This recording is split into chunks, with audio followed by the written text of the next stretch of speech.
Le retour à la terre prôné par les plus hautes autorités de la place en vue certainement d'atteindre les objectifs visant à l'autosuffisance alimentaire et mettre un terme à la dépendance réelle dont souffre le secteur agricole chez nous. Pour atteindre cet objectif, il est plus qu'important de mêler la jeunesse gabonaise dans ce moule. Cela passe par un apprentissage méticuleux des produits qui composent très souvent nos assiettes pendant les repas. Nous avons pensé que les enfants doivent connaître à nouveau ce que nous appelons coutumièrement dans nos langues le folon. Ça, il va falloir que les enfants soient au fait du folon. Donc, ils mangent ça tout le temps dans leurs assiettes. Ils ne savent pas comment on fait pour planter. Donc, l'amarante, donc, qui est le folon, nous allons montrer. La morelle noire, que beaucoup, on appelle le tsangu. Hein? Chez moi, on appelle tsang. Hein? C'est ça.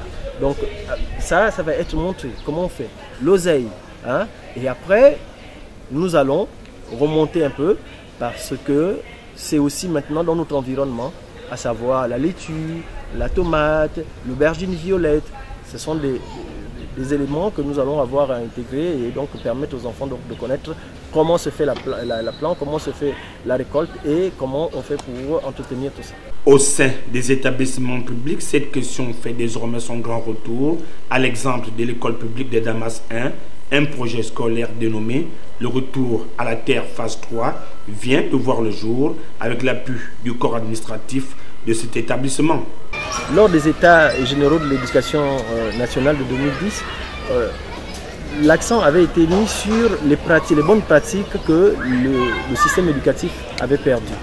Et on a vu aujourd'hui avec les enfants qui ne reconnaissent même plus les plantes qu'ils mangent, ils ne peuvent pas savoir, quand ils arrivent dans la nature, ils ne peuvent pas vous dire que non, ça c'est telle plante, ça c'est telle plante. Donc sur ce constat, nous avons jugé que les recommandations des États généraux de 2010 ont été, on va dire, un élément important pour nous à saisir afin de pouvoir redynamiser nos actions dans les écoles pour permettre aux enfants de reprendre à la base ce que nous avons jadis perdu.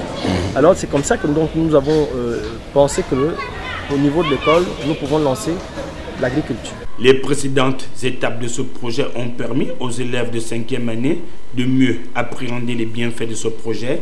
Cette année, celui-ci va s'ouvrir désormais à d'autres niveaux afin de susciter des émulations dans ces secteurs. Autre innovation, la venue d'un club presse. En plus du groupe de travail de l'agriculture, nous allons avoir à mettre en place un journal de l'école qui va permettre aux enfants de pouvoir véhiculer les activités qu'ils vont mener tout le long de l'année et en même temps au niveau du jardin scolaire et en même temps dans leur salle de classe. De façon à ce que chacun, quand tu es par exemple en 5e année, que tu saches ce qui se fait au niveau de la première année, que celui qui est en 3e année sache ce qui se fait en 4e année. En fait, ça va être, on va dire, l'action dans l'action. C'est-à-dire que tous les enfants vont être au fait des activités de l'école. Donc voilà un peu grosso modo ce à quoi nous sommes mis depuis quelques jours et aujourd'hui donc c'était donc le lancement. Pour joindre la parole en acte, le matériel devant servir au fonctionnement du présent projet d'une valeur de près de 200 000 francs CFA a été remis au chef du projet par la directrice de l'école publique de Damas 1, suivi du planting d'une plante.